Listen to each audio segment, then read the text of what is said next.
கரூர் நிகழ்வு நடந்த அன்றைக்கு இரவே கான்ஸ்பிரசி தியரி கடைபிடிக்கப்படுது.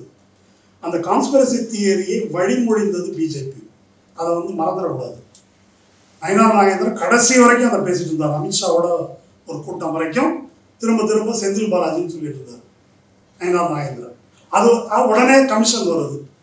அதை எப்படி அதை உறுதிப்படுத்துவது என்பதற்கான வேலை நடக்குது.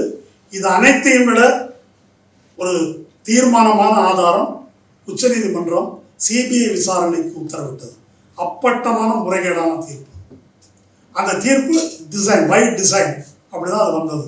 ஏன்னா அதே நீதிபதி அடுத்த நாள் உத்தரப்பிரதேசம் பற்றிய வழக்கில் இந்த வழக்கில் என்ன கிரவுண்டில் கொடுத்தேனோ அப்படி கொடுக்க முடியாது, எதுக்கு எடுத்தாலும் கொடுக்க முடியாது, விசாரணையே தொடங்கலை, எப்படி சிபிஐ கொடுக்க முடியும் என்று அதே நீதிபதி சொன்னார். அப்போ இது அதை அப்படி சிபிஐக்கு ஒப்படைத்ததற்கும் இன்றைக்கு வரைக்கும் அந்த வழக்கு தூங்கி கொண்டிருப்பதும் இது எல்லாமே கேள்விக்குரியது.